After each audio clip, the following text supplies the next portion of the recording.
as we On his speak. way. Real Talk with Keith Smith on a Friday. These are some of our most favorite shows.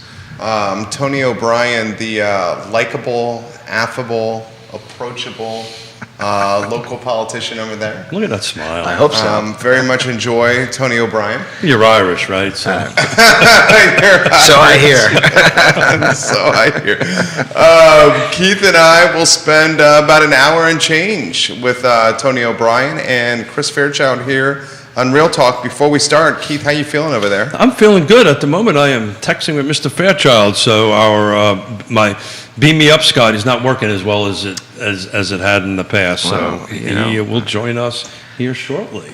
That's the hope. If not, I'm sure we've got a lot to talk about. I'm pretty, regardless, We absolutely you do. know, on one level, Tony, if he doesn't show up, just because it's a great opportunity to talk about him. In a very public setting, which we are streaming to his personal Facebook page. Yeah.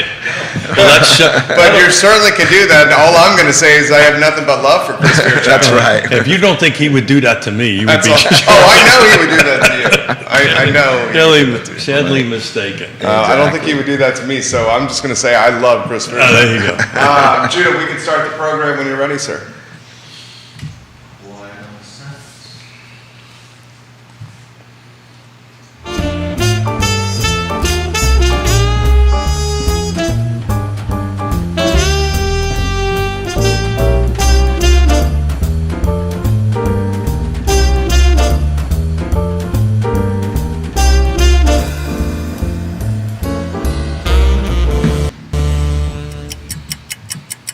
Guys, good Friday morning. I'm Jerry Miller, and welcome to Real Talk with Keith Smith. Thank you kindly for joining us. We appreciate your viewership and listenership on the I Love Seaville Network. Today's program is going to be dynamite. Tony O'Brien's in the house, and when he joins us, we often have some quality content, entertaining content, educational content, and I think today is going to be very similar.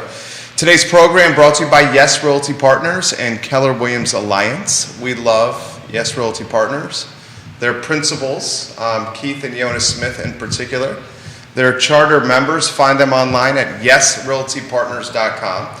Judah Wickower, if we can go to the studio camera and welcome Real Talk with Keith Smith on today's program, and Tony O'Brien, the supervisor. Good morning, my friends. How are you guys? Very well. How about yourself today? We're doing great. Doing great, aren't we, Keith? We're doing outstanding. The smile on Mr. O'Brien's face has indicated that we may or may not be in the room, Mr. Fairchild. The ring show can now begin. And it looks like Supervisor Fairchild is fresh off a boating or fishing excursion of some kind. Welcome, good morning, Chris. Thank you. So Just keeping the sun off my skin. Really? It's not working Just very had well. Hold it. Okay. Not working very well. Oh, okay. We have the seasonal garb on Real Talk. Thank you. Thank you for joining us, Mr. Fairchild. Yeah, sorry, I pulled up to the parking garage and a lady stepped out and said, "You'll never make it through." And I said, "I've been through plenty of times in this vehicle." She said, "With the kayak on top?" I went, "Oh my God." Look back at that bar was way. You hit it? Oh yeah. Oh, nice job. So next time, listen to the lady when the lady Very is nice dead. about She loves you, Keith, that lady. So you did park in there? Are you afraid about getting back out? Yeah. Or are you going to take the kayak down before you do It's clearly in the loading Well, on my zone. way back out. I can see Chris sitting in the parking lot going like this. Yeah. So the kayak's still there when I get back. It's sitting out on the side of the It's road. going to be hard to reach up and put your ticket in, from the kayak seat. So I sent the two gentlemen a picture of my ringmaster of. I'll leave the remaining balance of the Sentence Out socks I have on. So we'll see. It rhymes with ring show. It rhymes with ring show. So gentlemen, thank you for joining me. Thank you for joining Jerry and I. So we'll kick off like we normally do. We'll give you a chance to catch your breath. And Tony, introduce yourself to the few folks who don't know you and about your business. And Sure. what position you have on the board, and then we'll scoot over to Mr. Great. Fairchild. Yeah, glad to be here again. Yeah, I'm Tony O'Brien. I'm the Flavanna Board Supervisor for the Rivanna District. I'm in my 9th year there. I serve on the TJPDC Commissioners Board as well too, and a few other boards in the area as well. My business is Helix Computer Systems. We proudly serve IT and network needs for businesses throughout Central Virginia. In fact, Chris is one of my customers, and I'm glad to have his partnership in that.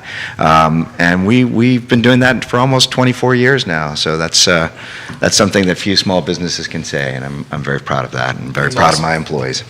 Yeah. Chris, do you do his filters? No, we talked about that last time. I still haven't gotten that email. Yeah, I haven't got that email. I'm trying to hook you up here, man. There It you just go. doesn't seem to be something to be. So introduce yourself, Chris. Chris Fairchild, and on the Fluvanna Board of Supervisors and supervisor of the Cunningham District, which goes from the edge of Lake Monticello, basically Route 53 over through Scottsville. And serving that after Don Weaver was in that position of 32 years, and glad to carry on his legacy. And own National Filter Service, which is in Fluvanna County and has been for, I think, 32 years as of February. And good Lord's blessed us not only to have it, but to remain profitable through all the trials and tribulations the country's been through over the past few years. So you actually created that whole industry, did you not? Yeah, I mean, yes, but Yeah. I mean, I don't like to say it like that, but we were But the it's first the one truth, to though, do isn't that. Yeah, we were the first one to do that on the level that we did it.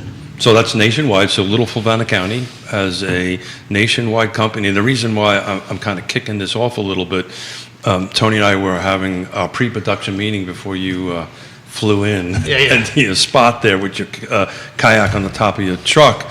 You know, I think Fluvanna County is somewhere around 96% of its tax base is from businesses, and the sweet spot is 30%, which we've got quite a bit. No, You you mean 96% from residential Yeah. Thank tax, you. residential Residential. taxes, Yeah. I had that property and backwards. personal property. That was a right? test. Now, that would have been good. I mean, if we did that, I I was mean, going to let people talk. shoot. I mean, We'd be we'd walking on water. Yeah, we would be, Yeah. right, exactly. We Well, wouldn't you have wouldn't- any residents, but I'm that's about to say, you'd have nobody lit to work, but anyway. I'm going to need 2 years on the board for that. Only two. I'm surprised. But the reason I bring it up is Albemarle County is about ready to see a solar farm, right, go through the SUP process. And, you know, Fluvanna County and Nelson County in particular has been kind of a first for a lot of pretty cool things.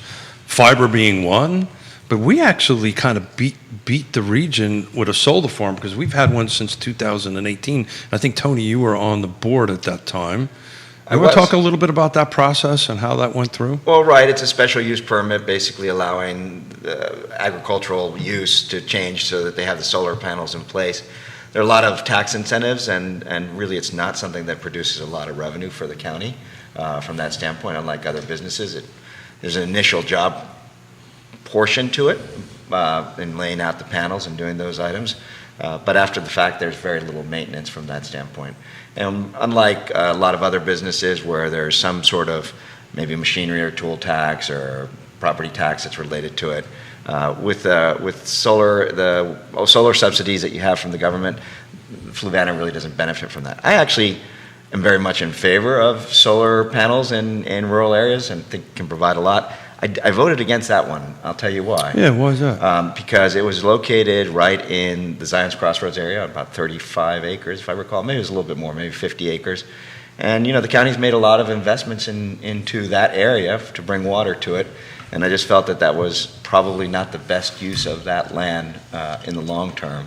Sort of locked that land up for 35 years. And, of course, we want to see that land be used to attract businesses that generate revenue so that we can change that dynamic from 96% to, you know, something more. But hasn't the state changed that law a little bit? Right, they have recently changed it a little bit so that the counties can collect a little bit of revenue from that standpoint. You know, ultimately, it's the landowner's decision on that. Sure. You know, they're approached by the solar companies and asked if they would lease their land. And in a situation like that, there can be a real advantage, right? If you have land that's close to an area that you expect to grow, then that could be a good use of that land until that density arrives where you can take it to the next level. Was that land in the growth area? Yes. indeed, Yeah, okay, I can see why you made Right it. near the Better Living Park there. Got it. And we've had a couple of others since then as well, too. And So I think this parcel that Albemarle County is looking at, it may or may not be, it's around the Scottsville area. But I just thought that was pretty interesting that we were kind of cutting edge. did not realize you voted against it, so, I think I was the only one who voted against well, that you're the only one that voted Just against. because of the reasons that I stated, not Yeah, because so I'm you not in wanted to favor. see it being a little bit higher revenue producing, tax revenue producing land. No, that wasn't away from that, and land that was not going to be potentially revenue producing for quite some time. So that's why I voted against that. Well, I just wanted to kind of kick it off a little bit on the show a little bit because, you know, we tend to get, people kind of think Fluvanna County's this little backward county, for lack of a better term, out on the periphery of Charlottesville. But there's a lot of things that we're doing way ahead of other folks. And I respect your vote, but I happen to think that we were a little bit on the cutting edge. Oh, I don't disagree that we were, and I'm not arguing that point at all. I think it's, again, really good to have diversity in our energy. What do you think, products. Mr. Fairchild? First, I think we're not backwards, we're delightfully rural. There you go. Second, I spend a good bit of time I in... like that. Yeah. Well, thank you. Yeah. Spent a good bit of time in Middlesex County, and Middlesex County is the last numbers I've seen is just under 11,000 people. Very rural county down near the Rappahannock, and there's a lot of it coming in there. And on one side, A lot of, solar, yeah. and one side of the discussion is to say, well, some of it's on some of the more major roads down there. You pass it, a lot of people are seeing it. And so you could talk about the clutter, and it's in fields where it used to be fields. The flip side is, as somebody said it to me, a 70-year-old farmer who's now retired from his day job, and he's reaching the point where the family farm, he doesn't want to keep investing that much work into it, and now he can get 3 times the revenue off that field that he was getting farming it. And still live there. And still live there. Yeah. And it's not homes and buildings. So you're still passing a farm. It might have this low-level, odd-looking coverage Crop. over it. Crop? But yeah, but it's not, to me, it's better than the alternative. I'd also say, a good friend of a couple of ours, Darren Coffey, is in the business of planning and so on throughout the country now. And he and I were talking about, I asked the question, should we be taxing that type of thing just because we can? And there's a municipality in Colorado that their board voted that they weren't going to tax it because they took the position of, that's a transaction between the homeowner and the business that does that. Why are we finding yet another way for us to get a piece of that pie? So I'm learning. So Real quickly on advances in the solar industry. First, the panels are becoming more and more efficient. I think it's Pescovite technology that's coming out real soon, and that's going to increase the production. And second, there now are farm layouts for solar panels where they actually are still generating crops underneath the solar panels. So you might end up with double production, both having the agricultural production and the solar production at the same time. a shout out to Chris Henry, a project that I was part of over on Riverside Village. What they did is the parking areas, they did they covered the parking area with these solar panels, so you would park your vehicles underneath there, and the solar from those parking structures actually generate enough electricity for all the common areas within the subdivision and the lights and parking lights and within the building. So I thought that was a pretty unique thing. I think the reason I wanted to start off on that is we talk about land use all the time, and I drive past this all the time, and I've forgotten it was there. You don't see it from the road. But anyway, I think that's great. To me, that's the best of scenarios.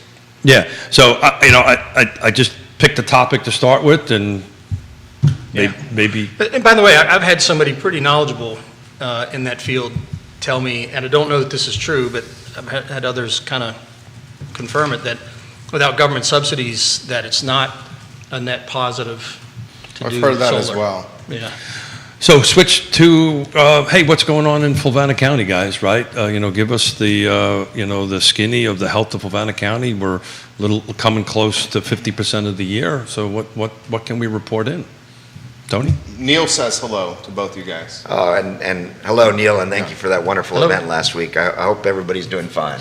It was a great event. It really was. Great event. It really was. So the 411 on Fluvanna. How about you, Tony?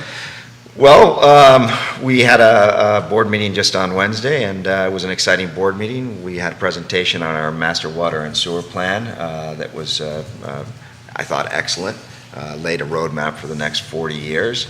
A lot of infrastructure still needs to be done in part of Fluvanna, but overall presented some direction into how we might approach our water and sewer plan, and that's kind of a sign that Fluvanna is growing up, if you will, from that standpoint. We're making those investments, and they're starting to pay off. We then had some exciting news that I can't share, other than to say that in my 9 years on the board, it was one of the most dynamic meetings with regard to opportunities that are coming up into Fluvanna on the economic development side. So it was a great board meeting, and I think people are going to be happy about what's going on in Fluvanna and some of the new businesses that are going to be coming into the area. I would ditto that and say that on the business front, across the county are opportunities. Good point, across the county, right. Really, just about in every sector that we hope for it to come. And I can't help but give big props to Jennifer Smock, our county economic development director. And she is just truly a positive, hardworking person that I'm not just trying to give her props.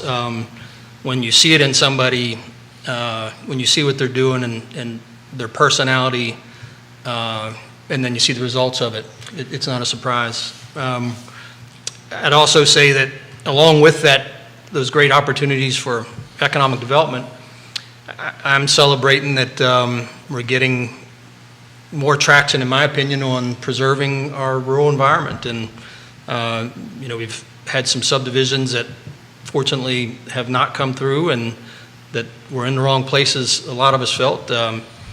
And Lake Monticello as a whole, I forget the name of the organization that they've started, Lake Monticello being somewhere around 42% of Fluvanna's population, has even started a committee around having an opinion on growth around what I call the Lake Monticello Beltway. And to the extent that a business developer, and so wise to do so, has engaged Lake Monticello even before starting really with the county and said, we want to get your group Business together. development or land development? Well, somebody's going to develop land for business purposes. Got it. Cool. On the Lake Monticello Oh, Beltway. I'm familiar with this project. Has first gone to Lake Monticello and said, we want your opinion. That's a and- large parcel. That's around 30 acres. 30 Yeah, something. can you talk a little bit about that? Yeah, I mean, it's out in the public.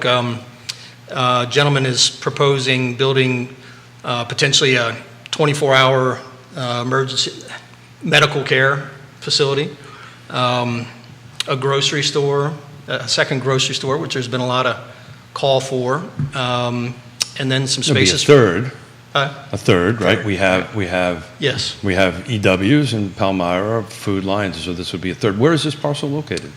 it is. Right across from Village Oaks, Yeah, Got it. on It's- Lake Monticello Road. Got it. yeah, on the right before you get down to Ace Hardware in that area. Got it. So, the developer is going about it well. He's engaging the community, especially or including Lake Monticello. Lake Monticello is, as an organization with elected officials buying into it with the right things being done by the developer, and that's how community should work, and I embrace it all. So are you seeing this as a positive development out there, Chris?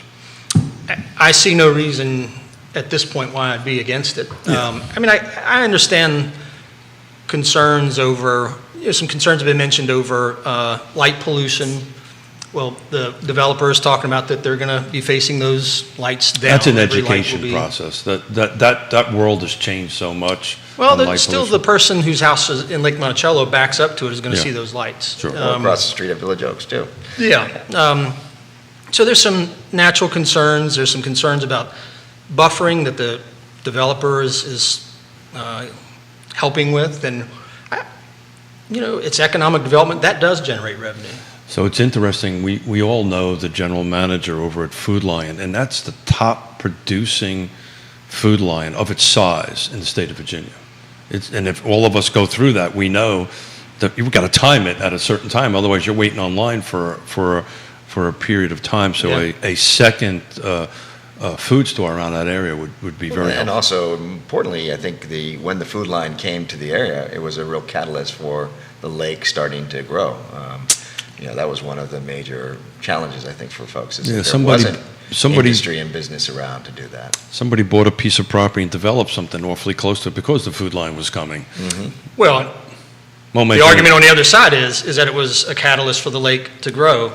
And with that type of thing, you got a lot more people that moved here, and Well, the lake yin or ultimately, yang, egg, chicken or the egg, and ultimately the lake was going to grow, right? It Yeah. was eventually going to have 4,500 homes, right? Eventually that Yeah. was going to get there, and Right. and eventually it was going to be 10 or 11,000 people, whatever the number is at this point. So that was going to happen. I mean, you've been there from day one. I've been there since '87. So we've both seen it grow from a couple of hundred houses, literally, to 4,400 yeah. 4,400 homes. And I should mention, the only thing I meant in that is not so much about that development and what's around it, but more talking about the future.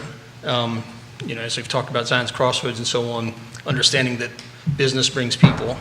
Sure. And the bubble, It's can a be chicken argued, and just egg keeps kind of getting bigger. Sure. I mean, last time I checked, population's still growing in the United States, so Yeah. you got to put people somewhere.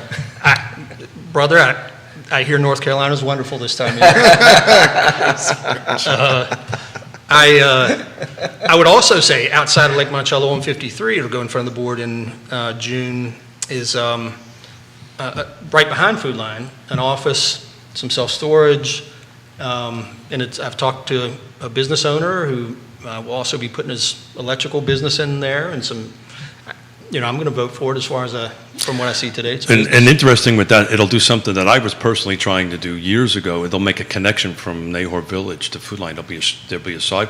Not now. Oh, out front. Out front. On the road front, On the yes. road front, so yeah, people the road's actually- not now, those two. But you'll be able to walk Yeah. along 53. My understanding is the current owner of that development is going to, at some point, once we likely put in a roundabout there at Food Line, there will be a bond done that will help ensure that money gets paid then for the sidewalk. So I'm hearing two. I'm in favor. How do you feel about it? Oh, always in favor of business. I don't want to say always, but, to Chris's point, you weigh all the pluses and the minuses. I think that, one of the things that we often hear, it's a dichotomy, right? On the one hand, you have people saying, well, why isn't Fluvanna growing? Why don't we have these things? Why are we, at a 96% ratio of burden for the homeowners? And then on the other hand, you hear, well, how do we preserve the rural character? As Chris put it, the delightfully rural I wrote that aspect down, of our by the county. way. That was nice. I wrote that down Yeah. with a note to self. And solar panels harvest sunshine, I'll just say that too. If we're going to go for those things. There you go. Just trying to lighten them. No pun intended. get It's it? getting a little hot Yeah. right now, but no. In all seriousness, this is exciting news. This is Jennifer Schmeck has done a good job, but it also falls to the vision of the board and the investments that we've been making. We are putting an industrial park out in Fork Union, a Commerce Park. We just named that Fork Union Business Park. No, Fork Union Commerce Park. I think we deferred. I to forget, Roselle it was on that. commerce or business. So it was a real debate. It's one of those that you find yourself debating on, and then you finally go, what are we doing? Well, let me tell you something. If you ever want to see a developer's head explode, say, name a subdivision. Name the street. Name the street. Yeah, really. You'll end up having a head of hair like you. Right. Yeah. Yeah, but we made a decision at the board level a couple of years ago to take a parcel behind the Fork Union Community Center. We bought some additional parcels, the county did, so that it's of the size that's attractive for Commerce Park.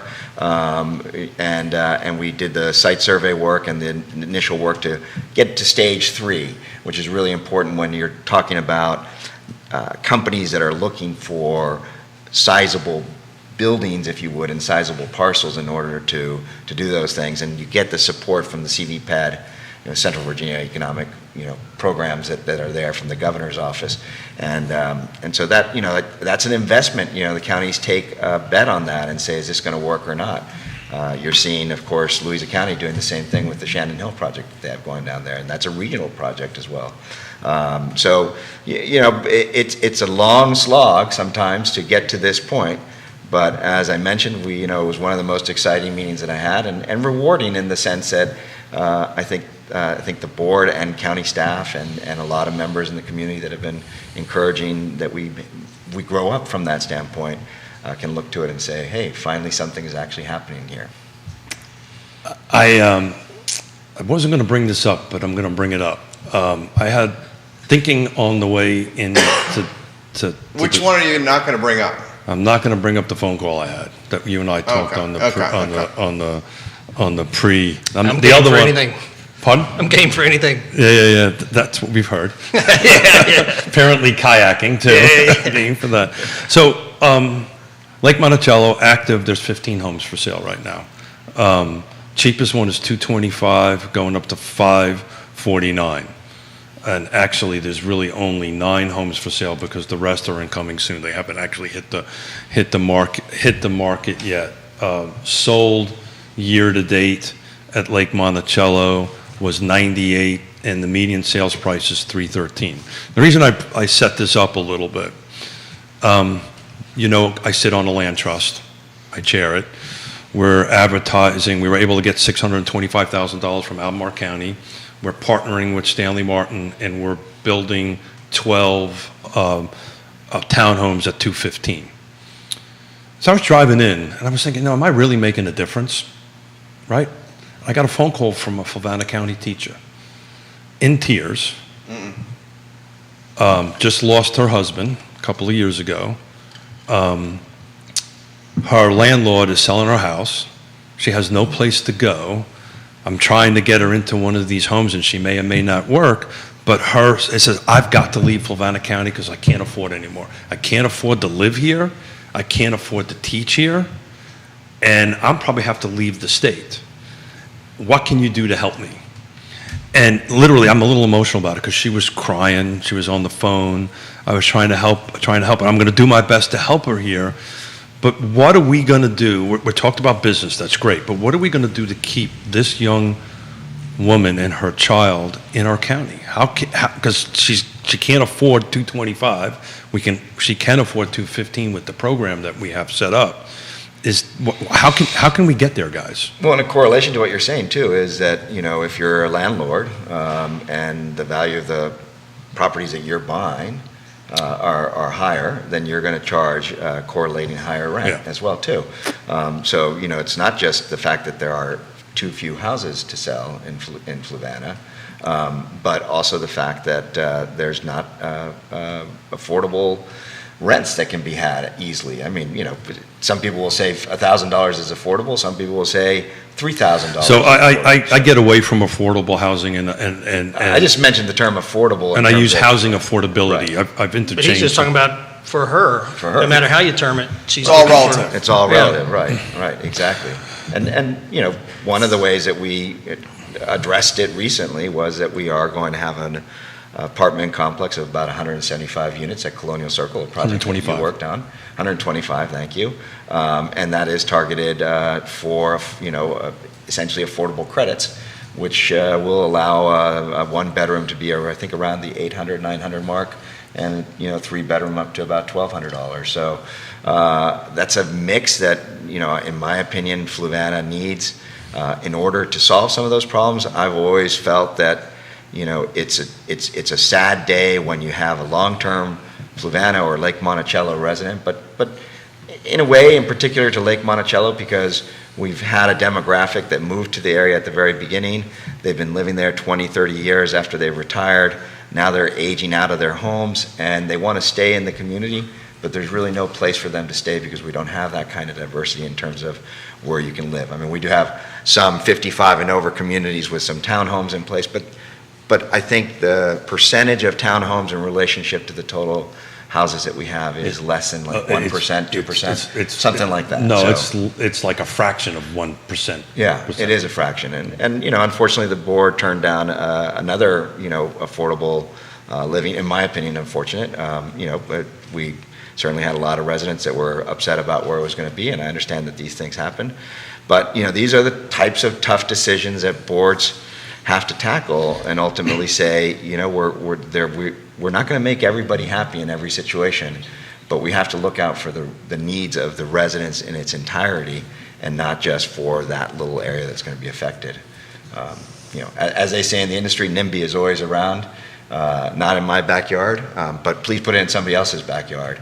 So I know you want to jump in. I just want to repeat. A lot of comments coming in too. Repeat the rules here, right? No divisive politics, no pointing fingers. Right. So all I'm trying to throw out there is how can we collectively help this young person, right, and move forward so that It's got to be tax relief, right? Well, I'll let Chris jump in, and I'll give an opinion on that. First, I'll go to, and this is good conversation. NIMBY, everybody calls somebody a NIMBY until it's in their backyard. Sure. The Tenaska Power Plant, a lot of people said, well, that's a price those people have to pay that have that around their farms and homes, because it lowers our taxes and so on. And I say, well, let somebody put a plant on the property beside your house. There's a green sludge that, it's just a little bit that comes over off of it. And good news is it only glows at night. That's the only time you see it.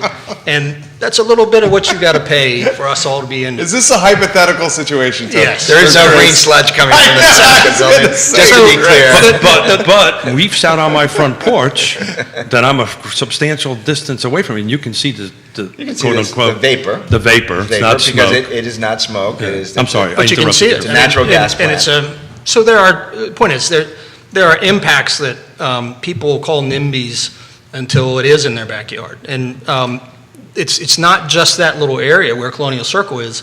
Most of Fork Union's traffic going into Charlottesville every day is coming up 619, hitting 53, and going into Charlottesville. So from the Fluvanna County line at Colonial Circle to the end of 53, that's not NIMBYs. That's people from all over Fluvanna County. 18,000 cars a day go through that roundabout. Yeah, and the road's not ever going to get any wider, and we just added, several hundred homes right there. Well, that So that's calculated into that 18,000, fully built out. So that people driving it don't know 18,000, 24, or 12. Got it. And so those things are a factor, and it's there, it's coming. But to having the 124 apartments that are going to be there, it is. Look at you, huh? Yeah, it is. There are needs out there. We are not in a crisis scenario in Fluvanna County. We've got a pretty low number of people who are a really low number of people who are at the poverty level. Yes, housing is high everywhere, every municipality pretty much in the country. And in every municipality in the country, that question is there. What do you do about this But this is teacher not and mother? poverty. Oh, no, I know. But point is, there's all these housing struggles of what we deal with and how to handle it. I don't know what the answer is. I do know that I don't believe the answer is to give a developer tax breaks from the county that costs the taxpayers that are already there around $1.3 million in taxes, not to mention the expenses that'll come from those 124 people or households, almost all of which will not be from Fluvanna County and that teacher or those people moving out of Lake Monticello. How do you feel about That's to be proven, and I will note that the apartment complex that was recently turned down for senior living, there were no subsidies being paid by the county on that one, so that was not the case for that particular one. Chris wasn't on the board when we voted for the other one. Yeah. So To put a little context to your 124, and thank you, Chris, because as usual, you're right. Thank you. I just wanted to get Hurt that you, out. doesn't it? It Yeah. hurt. Just wanted to get that out there on that. There will not be folks in that house for in those units for 2+ years from today. Yeah. Right. So we've got a long runway before there's product available for that buyer profile. Another interesting topic to throw out there, I think you guys have been tracking this, but you know that our area median income just jumped up to $111,000 for Fluvanna County. Now, this is the number that HUD uses for this 80%, this 50%, this 60% AMI. So that's a substantial jump. It's about, depending on the number of households. $20,000 jump. Roughly went from 90. It went from 93, I believe. Oh, I to thought it was 80 something. No, that was the year before. So it went from Okay. 93. But the way they break that down is by household size, single, 1, 2, 3. So that increase went between $6 and $9 grand year over year for that end, which is a double-edged sword. It's a good Right. thing because now, that more people qualify. The bad side of it is there's nothing for them to acquire. Right, 124 units out of 14,500 or so homes in the area. I think maybe 14,700 homes in the area. That's a fraction of the need, I or a just- fraction of the total percentage. How do you guys feel about tax relief based on citizens' income thresholds versus the tax relief for developers to create affordable housing? You talked about that already. How about the tax relief instead for citizens of the community tied to thresholds of income? Charlottesville, for example, expanded its tax relief program by widening the range of income that Sure. can fall under that program. Sure, but let's also be kind of clear. I mean, when we talk about tax relief, homes in Charlottesville, what's the median price of a home in Charlottesville now? 500 something. Yeah, it's north, depends if it's detached or Right. attached, but substantially in the high fours. And their tax rate is now, what, 96, 97 cents, something like that? So- 96 cents. Okay, so you're talking about, roughly $1, you're getting $5,000, from that home. That's a pretty big tax bite, if you would look at it from that standpoint, and that adds to the cost of the housing, right? That's $400 a month from that standpoint. Fluvanna County's got a tax rate now of 86 cents, is that right? Did we get it down to that, Chris? Thank you, gentlemen, by the way. And, 87. 87 cents. Yeah, I thought I was pushing for 86.999. Yeah. But no, 87 cents, and that was the first time that I'd been on the board that, not due to equalization, the tax rate went down, and shows the progress again that we've been making. But the burden on the average homeowner, if you're at $300,000, is instead of $400 a month, it's $250 a month. So there's a way. My point that I'm trying to make is that that's not the total cost of owning that house. Interest rates just went from 3.5 to 5.5, right? That's part of the cost of new ownership. If you have low, we all understand macroeconomics, supply and demand. If you don't have the supply, and then the demand's going to push it up, and it's going to push the prices up, and so it's a scaling problem. It's not unique to Fluvanna. In fact, It's everywhere. I can't remember the name of the book, but this author, and I'll find it and give it to you guys later, but this author was basically, I think, from Columbia University, and saying that essentially we're facing a national housing crisis Oh, for because sure. of the way we do politics in counties. Too much red tape. Too much red tape. Well, but the red tape is also the decision-making in terms of how the land is used or isn't used, the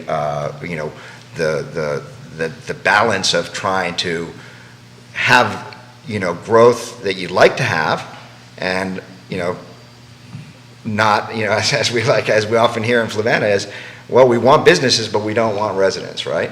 I'm sorry, people have families, they want to come and they want to live in Fluvanna. People move from the north, maybe they like North Carolina, maybe they like Virginia, I don't know.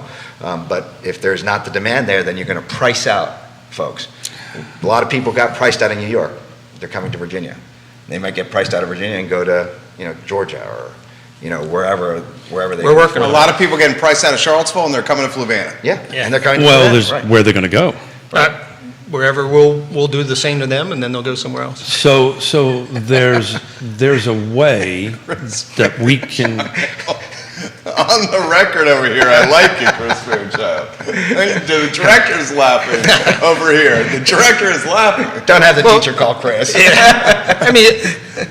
To me, I'm going to go. Here you go. On the record. If you're out there, call Chris. I have a 2 + 2 always equals 4 mentality, and that's not a simple mentality. It is a simple way of thinking that when everybody around you is doing it and it is creating struggles, you can't be shocked when you see the same where you live. So there's actually a way you can keep this teacher in the county. It goes back to what investment that the county wishes to make in the teacher or into these housing affordability buyers. It really comes down to that. So I was very lucky and fortunate. It took me a little bit of time, but I was able to petition the Albemarle County Board of Supervisors to give the Land Trust $625,000. We are going to put in, by the end of this year, 12 new construction homes with a relationship with Stanley Martin. That's $52,000 a unit. We're going to be selling them for $215,000, right? And they have to meet these certain income specifics. So if there was a plan somewhere in a budget, somehow that you guys would create this, of some sort of a fund that you can give to a nonprofit that does this, I can walk in as a nonprofit and buy this 225 home, take $25,000 of this grant money, right, and then sell it for $200,000 to this young woman. Guess what? Now she stays in the county. Now she stays in the county. You just made a $25,000 investment in your county, in your people. And oh, by the way, that $25,000, because of the model, will give forever. So that next house will be sold to an affordable housing buyer. The next house will be sold to it. So there's a ways around that without tax incentives, but you've got to raise the capital to do it. And how are you going to do that? So that was my question Raise for your you. taxes, right? Where, yeah, Well, so where the money no, how you're going to do that is what you guys are doing, right? Grow your business, right? So this is all connected, right? So you're growing your business income from 96, it goes to 90% residential. But at some point, you can do that, but it has to be an investment. So if this, So even if you teacher leaves, who's going to fill her spot? so even if you say you Probably got it, someone from Charlottesville or Albemarle. yeah. Right. Even if you say you got But it they're from, not going to come. There's no place for them to live at that salary. Well, she's leaving her house. Yeah, they're opening up a Oh, rooftop. no, she was renting. I'm sorry, you're. She's renting. She will, if this The doesn't work landlord is out, selling the she's house. going She to was North renting. Carolina Yeah. or Georgia. even if Or you, Chris's house. yeah, no, I don't have an extra bedroom. Well, yeah, but you e- might want to rent it out. Yeah. No, you don't have an extra bedroom. He's got a charming cottage. Yeah. He's got a beautiful piece of land that he's developing, and Thank you. you know, I've got a horse farm there. And, Yeah. it's a It's- charming it's small, cottage. thank you. Put a lot of work into it. Appreciate it. When you say you get it from business, Or somewhere. You got to figure it we out. just brought that. I mean, that is one example. Fluvanna's current residences are saying we need more business, so we pay less in taxes. So however you hash it, that's coming out of the taxpayers' pockets. We don't want to subsidize. An argument would be, why say we're going to use that money to subsidize bringing in other development when you have these taxpayers who currently live here going, why do you keep my taxes where they're at when I am suffering? Talking about the people who can't stay in their home or can't rent out there, and then we're just going to add additional burden to them by giving hundreds of thousands of dollars to some program so this instead of taking that off of what they pay in taxes. So we have to figure it out as a team, right? Yeah. Right. We have to come together with a consensus to get there, so that you know that 625 was money that was collected over the years as proffers from developers in Albemarle County. So they paid into a fund, Yeah. right? And then that money was taken out of that fund and given to us to produce, to the Land Trust to produce. And I understand that, and it's okay that they did that, but instead of lowering taxes, that's what they did. That's what. There is no, to quote a dear friend of mine, I've stole this. There's no silver bullet Right. to this gentleman, right? Yeah. There's a silver buckshot, right? And part of the theme of today's show is to have this conversation, because we all come from very different perspectives on it, and try to figure out a way to get to some consensus, Yeah. so we can help this teacher, right? None of us here do not want to help this teacher. Of course. Right? Absolutely. So how can we help this teacher? And maybe this particular teacher we can't help because I think we just don't have enough runway to do it.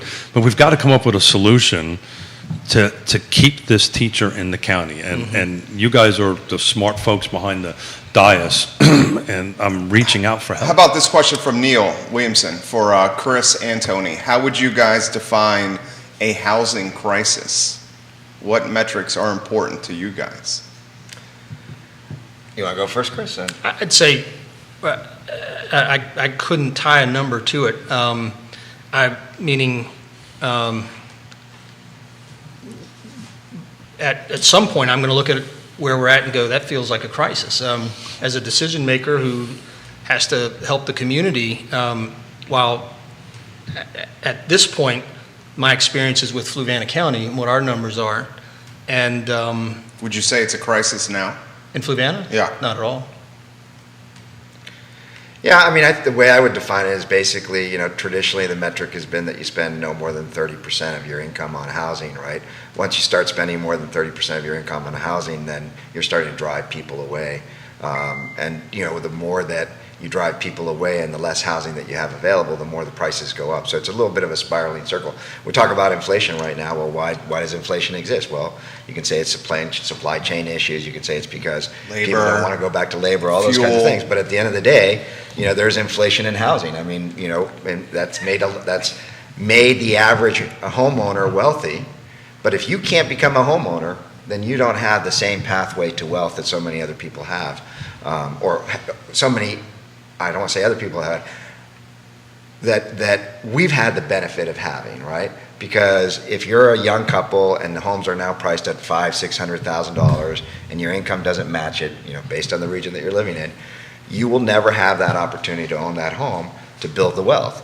And I think that ultimately creates a downward spiral for the middle class, if you would, from that standpoint. And that I just think is how I would define a housing crisis, is when you start seeing that spiral happen. May I mention two things? Yes, of course, that's what One this is for.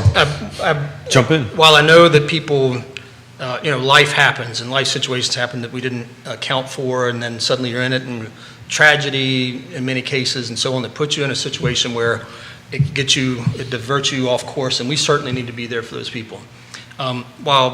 And this isn't to fly my flag, but God bless America, we live in a country where I believe on basic intelligence, you can go through life doing the right things, and you absolutely should be able to own a home. I don't know the scenario.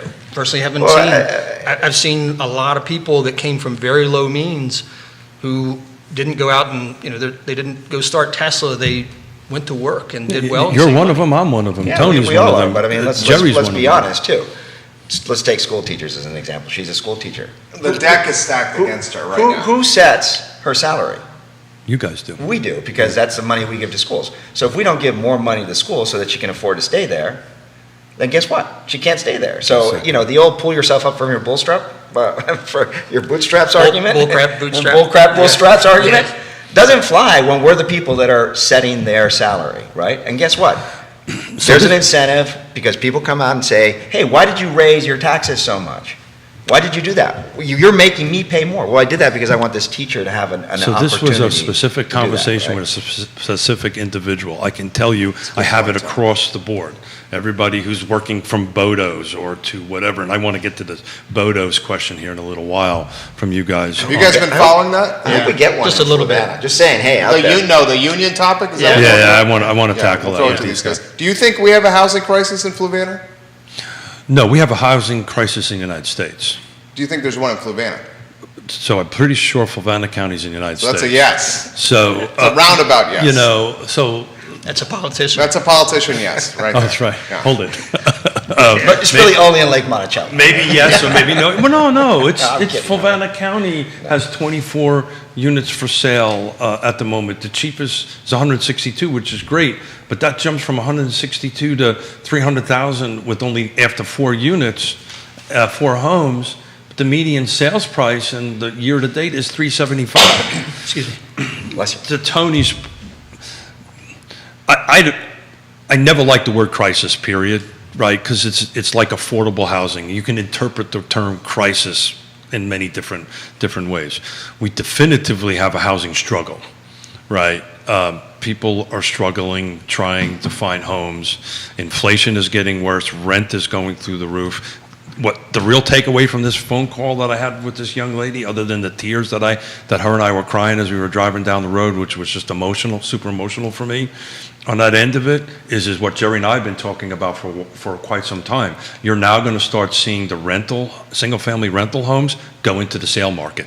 And that's starting to creep its way back into it. So this situation of, hey, I'm renting my house to Chris, and I'm going to say, hey, Chris, lease is ending, I'm going to sell the house because I can put 50 grand extra in my pocket. That's God bless America, and that's what's going to happen. The single-family rental homes going into the for-sale market's not a bad thing, though.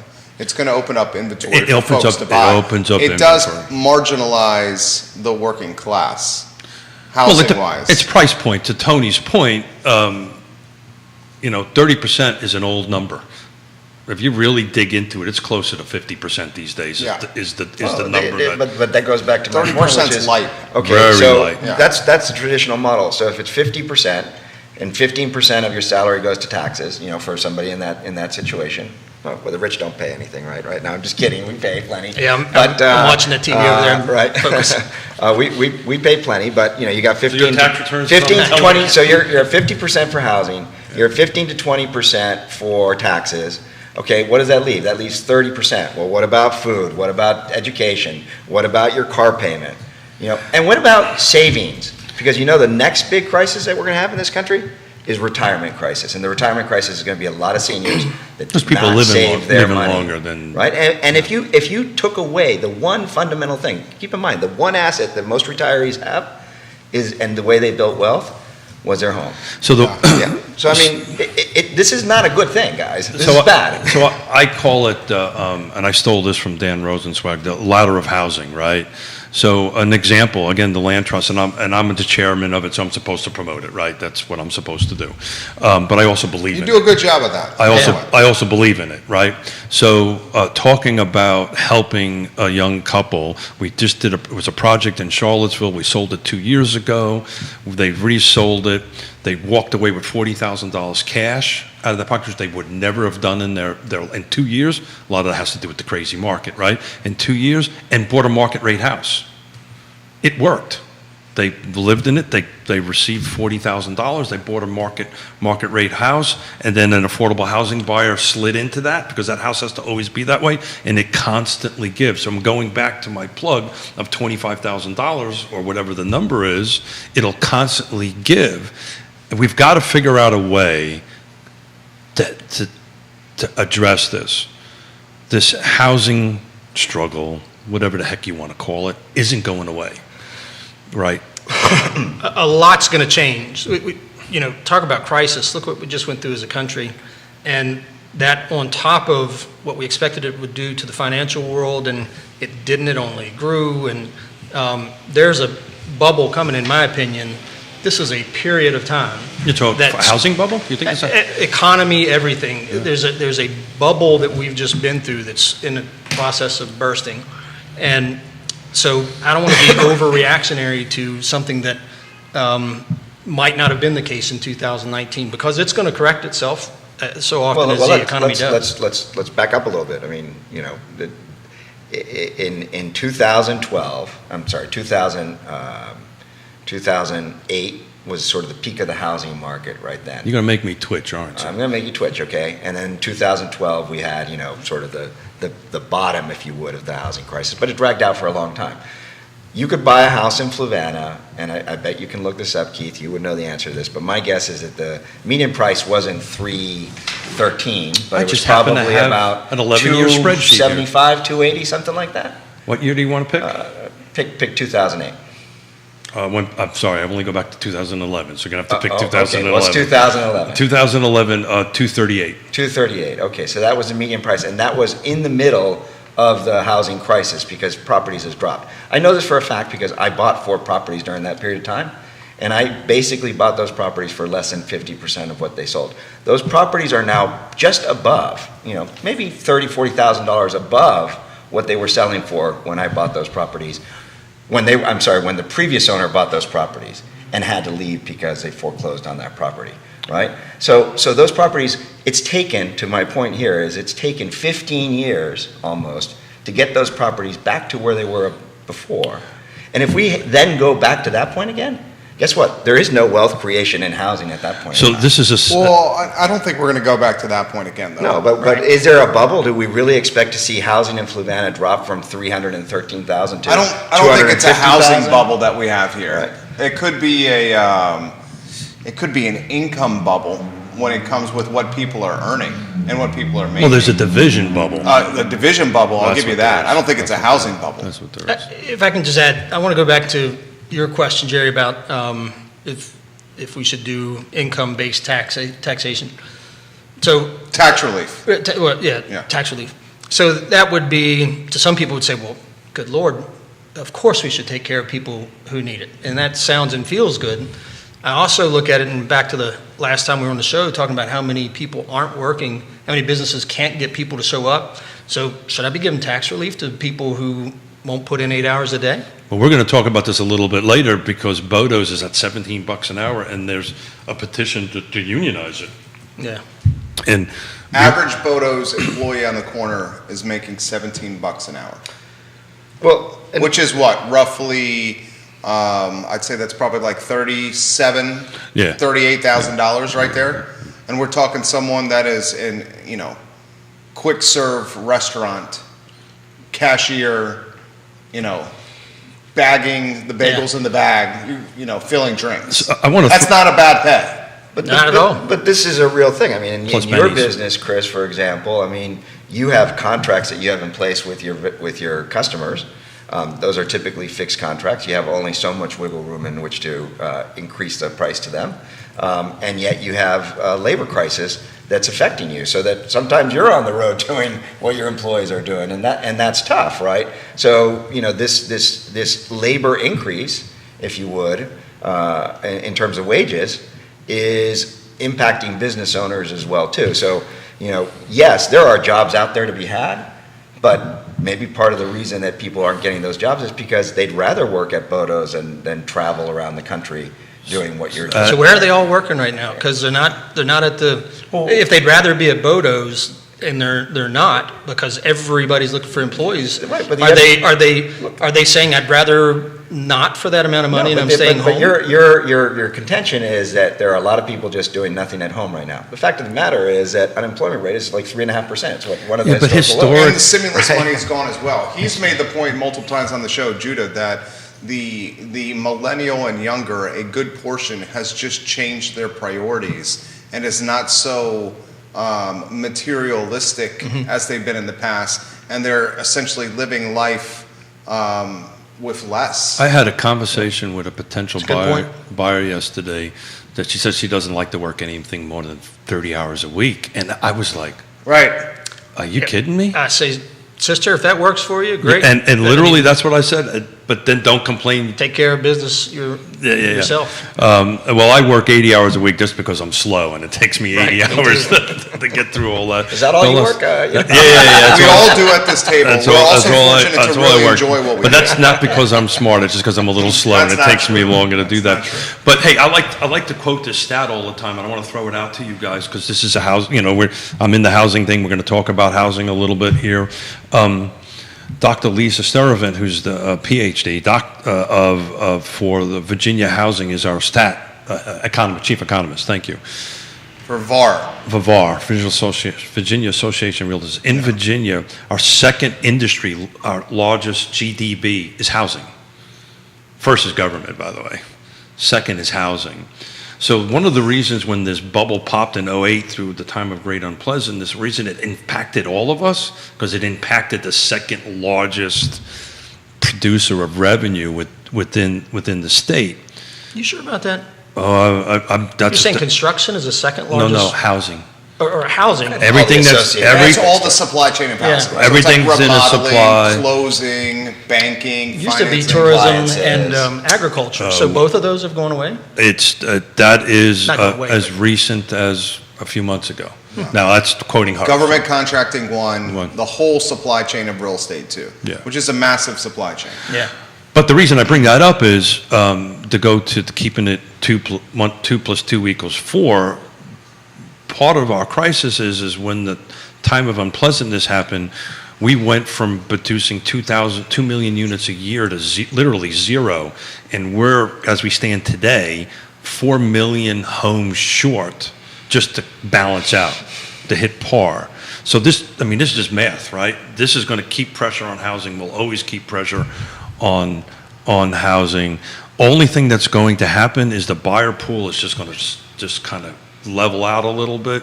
But the inventory, which I'm not supposed to use that word, by the way, the new homes are not going to grow. So somehow or another, gentlemen, we got to figure out a way to take care of this teacher. A lot of Fluvanna residents commenting on the show right now. Alexander Eisman has a lot of positive praise for you. Chris Farley says, as a Fluvanna resident, I enjoy when you have these two on the show. It's great to hear the topics discussed from two very different perspectives, but respected perspectives. Becca Cotton, watching the program, she has comments which I will get to. Middle class as in teachers who are well educated, single by choice, and paid competitively, but still cannot find 30% housing that is affordable in the city, county in which they teach, the place they want to live. And she highlights the very difficult nature of that. Danny O'Day has this comment. He's, I believe, tried to purchase in Fluvanna County with his fiance or serious girlfriend who is a teacher. He says this, isn't focusing on those who did do it an example of survivorship bias? For everyone who does get to own a home by making smart decisions, how many more have missed the mark while also making smart decisions? Tony is making a great point about teachers relative to other college graduates. Teachers in Virginia are the worst paid in America.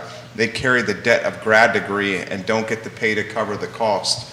And oftentimes it's elected officials setting their pay structures, which is the point you Elected made. officials setting their pay structure, unless you work for a private school, yeah. It is. Yeah. Elected, yeah. So put context to that, Yvonne, my daughter. And congratulations to Danny and his fiance as well, too. Just want to point that out there. And nice to hear from all those folks, know many of them.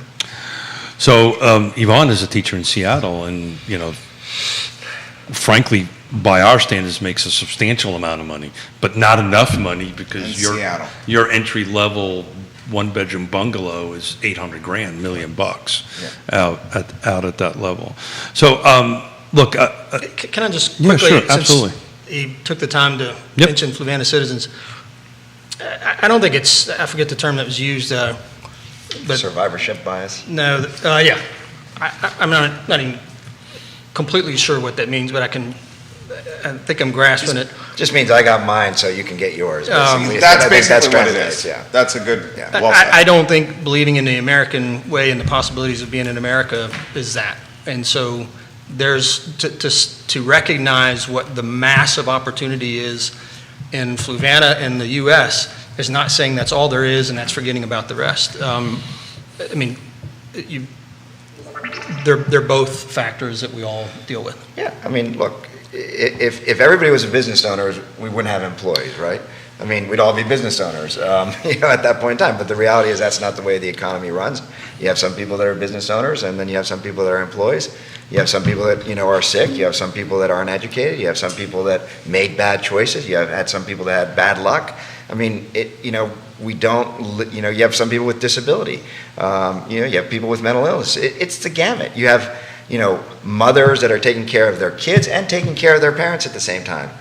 You have a struggle to survive in the world, and some of us are very lucky and we don't struggle as hard as others. But that doesn't mean that we should artificially create by withholding inventory or by withholding building and making smart but important decisions to grow our communities to allow people to buy houses that aren't costing them 50% of their income. Because in the long run, that's a losing proposition for the county.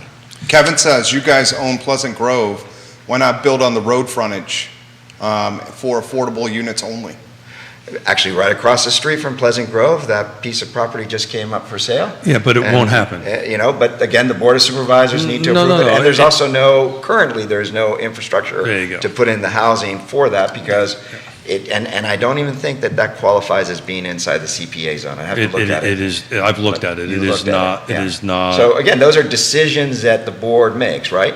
Does the board put in an investment to bring, utilities to a particular area? Does the board provide the zoning for that area? Does the board have the growth area for it, right? Those are all components of it. So in answer to We this need- question, I don't believe government should be, at least in the Fluvanna environment, building or subsidizing housing, but certainly not on government-owned land do I believe we should be building housing. Second, yeah, we're all entrepreneurs, and it could be said we're lucky. I think the average American is not lucky. It's not lucky enough to so-and-so. It doesn't come through luck. And the average American isn't the business owner, and they're not the person who's in poverty. The average American is somebody who's a hard worker, who makes good money at the job that they go to at UVA or the restaurant or so on every day. So I've said this to you privately, I've said this to you publicly, I'll do it again.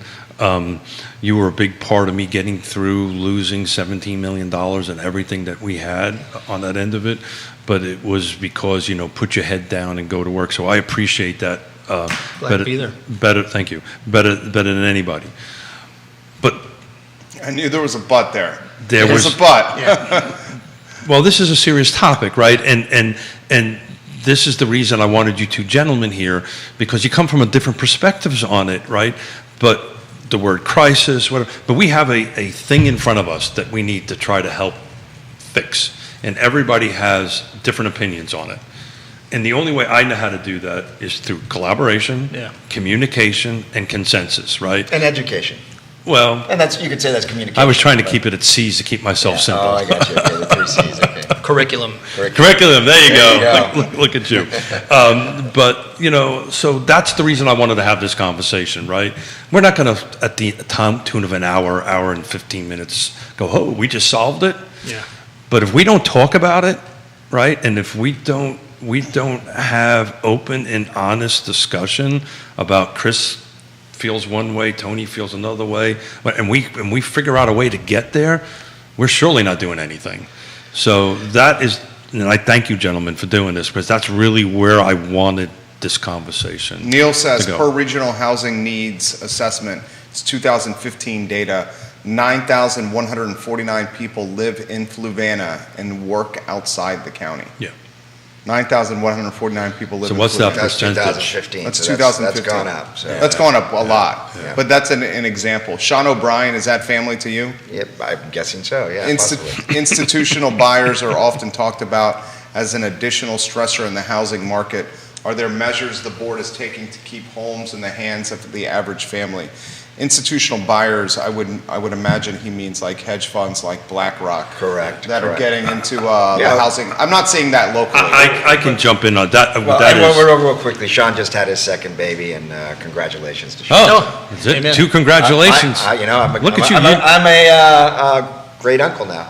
Very nice. Congratulations. Very nice. Do you want to close with the Bodos topic? And Kevin says, I've lived in Fluvanna for 19 years.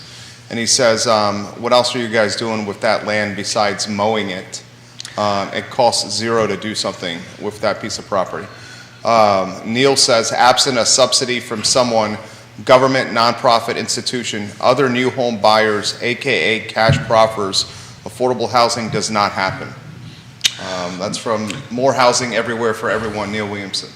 Yeah, so, And by the way, Fluvanna doesn't have any proffers, to speak of, so we wouldn't be Well, able to do that. So do we took a policy prior to, I guess maybe 2 years ago when the law changed. There was a lot of indecision around whether or not proffers were legal. Came back that they were not legal, and now they came back, the legislation passed it so that they are legal.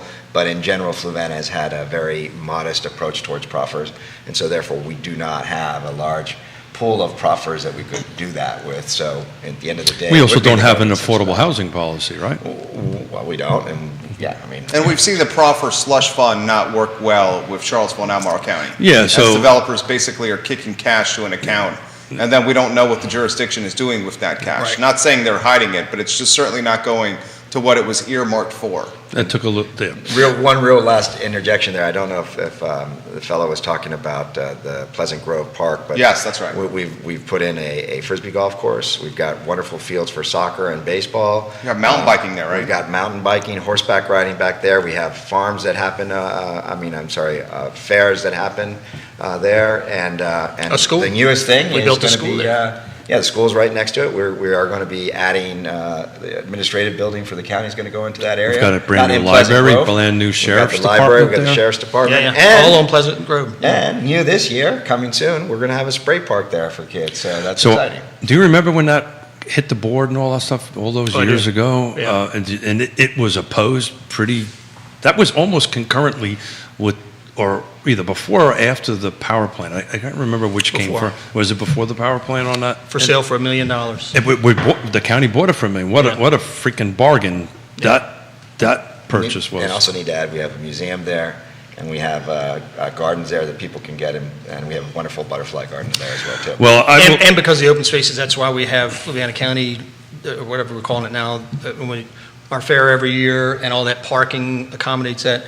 And I just want to go, I know we need to go to Bodo's, but I want to go to No, your last point there about, working together, and that's why we're having a conversation. I am somebody who's never been known to not know what I believe. I mean, and I'm a devil's advocate by nature. If you tell me, I'm going to give you my opinion. It doesn't mean I don't think about it, though. And I do comprehend and think about these things, and will hereafter.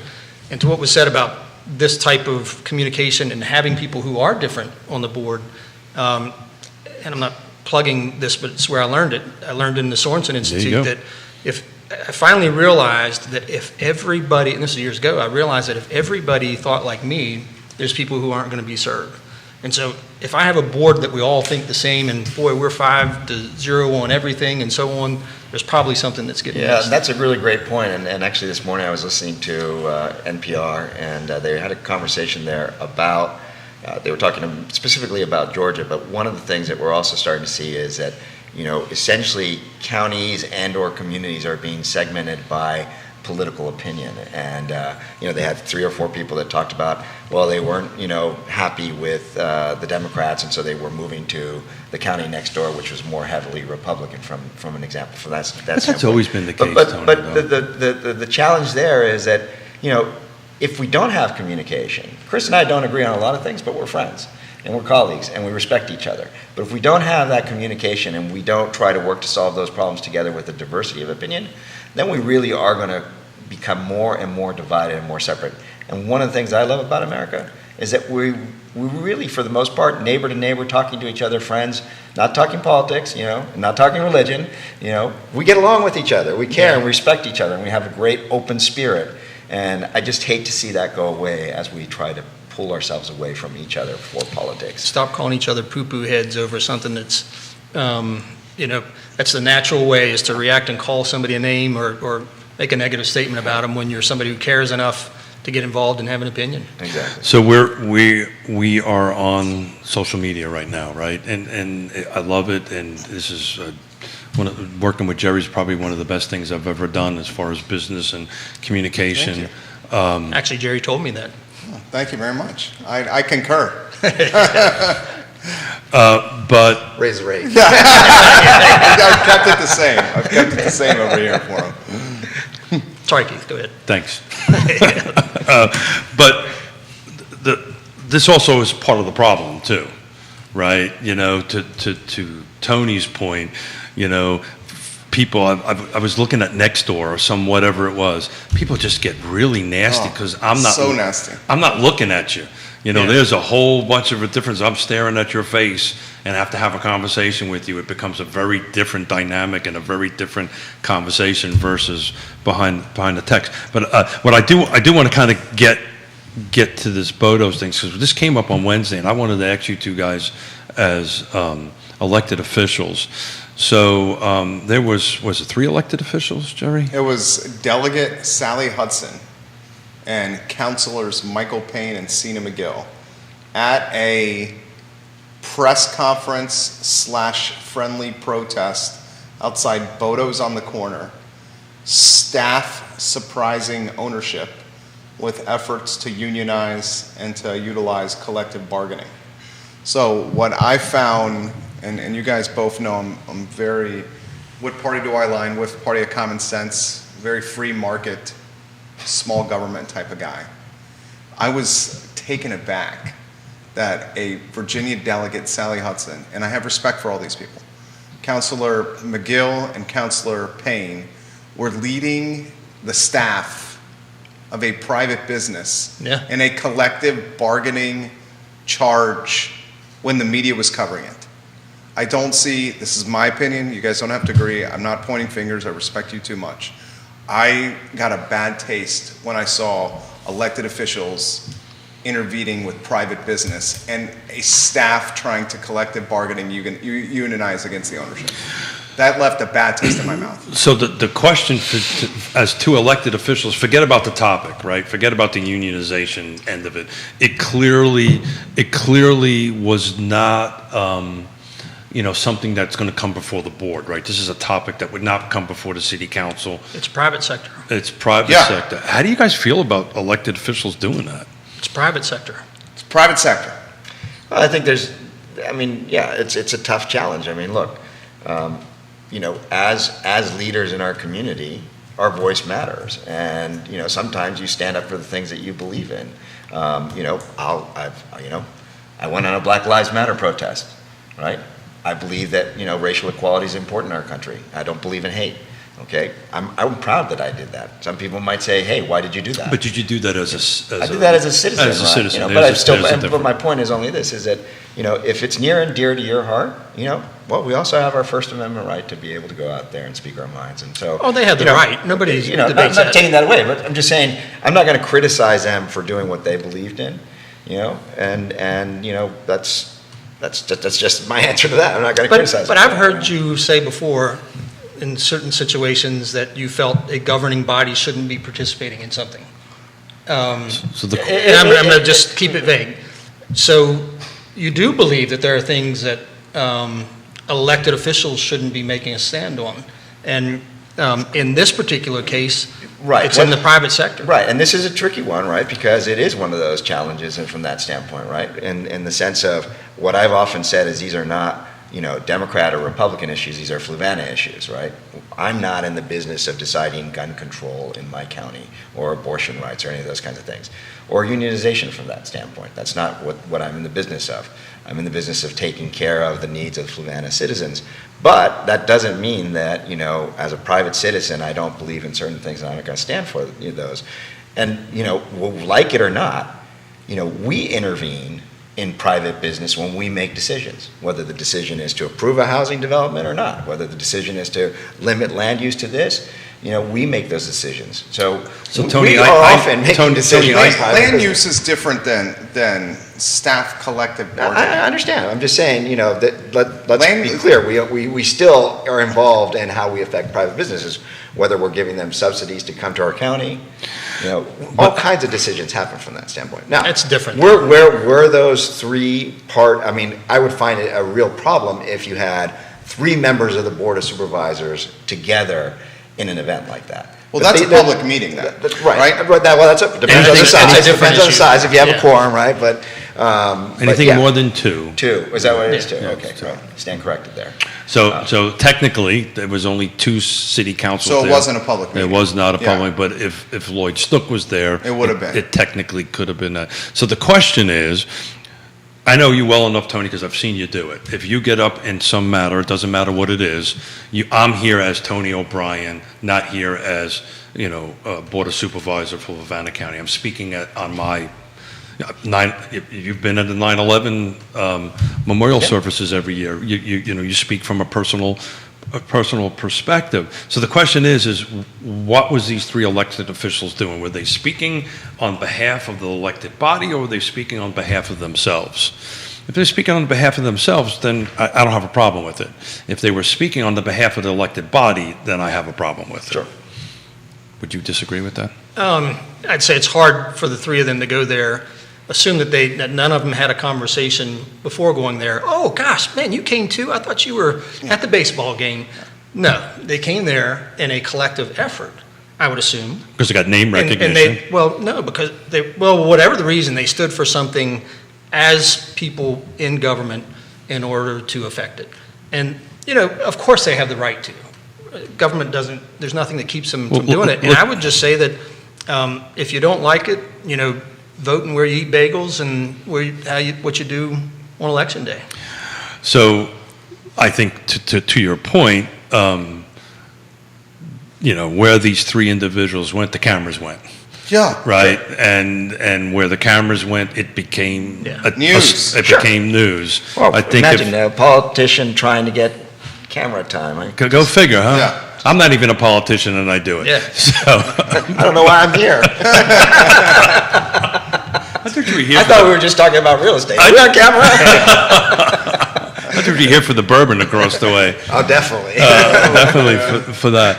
But look, gentlemen, I think we're way past our You got a phone call, don't you?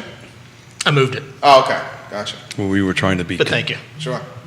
Always a pleasure. You Yeah. guys are great, man. So- I love when you guys come Have a here. great time. I love these monthly sit-downs, you know, and I just want to ask you back, please, and we're going to try to continue to move this conversation forward and see if we can come to some sort of consensus that we can help folks. That's all Yeah. I'm trying to shoot Amen. for. Yeah. That's what I'm here for. And thank you Fluvanna- for all the comments out there. Oh, yeah. I didn't even get to them all. Fluvanna, lucky to have all three guys. Keith Oh. Smith, Chris Fairchild, and Thank you. Tony O'Brien. This is Real Talk with Keith Smith on a Friday. You see what the show's all about. Long-form content on social media that comes from a positive lens. That's what we do here on Real Talk.